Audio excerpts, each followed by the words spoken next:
Before you take that next step, watch this. Because nobody tells you what actually happens when you level up. They show you the destination. They never show you the cost of the journey. The first thing nobody warns you about is identity. When you move into the next stage of your life, a new career, a new city, a new version of yourself, you do not just leave a place.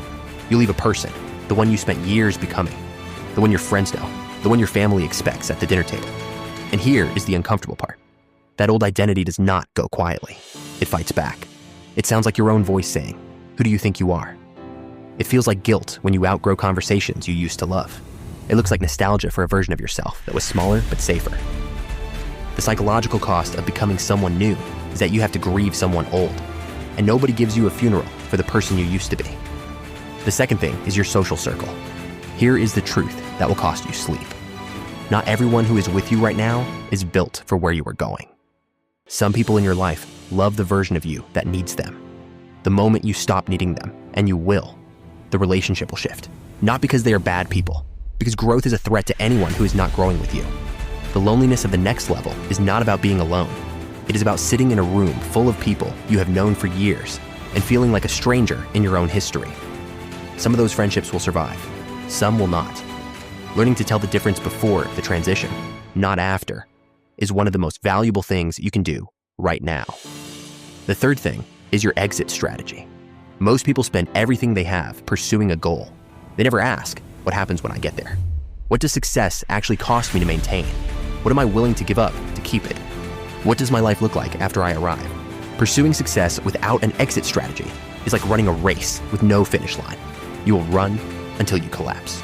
And when you do, you will not know if it was worth it because you never defined what worth it looked like. Before you enter the next stage, define your exit. What does enough look like? What does done look like?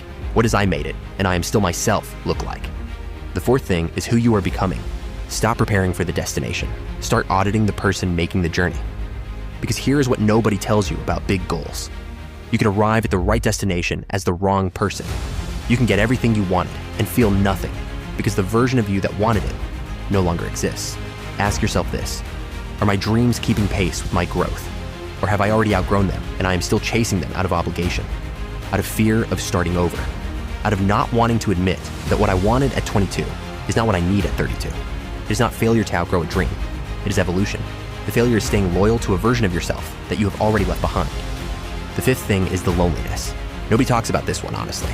Achieving your next goal will be lonelier than you expect. Not because success isolates you, though sometimes it does, but because the version of you that achieves it will have so little in common with the version that started the journey that you will feel like you are celebrating alone, even in a crowd. The loneliness of arrival is real. Prepare for it. It does not mean you made the wrong choice. It means you made a real one. And the last thing, the most important one, the survival traits that got you here will hurt you there. Hypervigilance, overthinking, never asking for help, saying yes when you mean no. Working yourself to exhaustion because rest still feels dangerous. These are not character flaws. They are adaptations. They kept you alive in a harder season. But you are entering a new season now, and what kept you alive in survival mode will slowly destroy you in peace. The work of the next stage is not just building something new. It is unlearning the behaviors that protected you when you had nothing, before they sabotage everything you are building now. You cannot carry the weapons of war into a life you're trying to make peaceful. So before you take that next step, grieve who you were, audit who you were becoming, define what enough looks like, let some people go with love, and put down the armor. You do not need it anymore.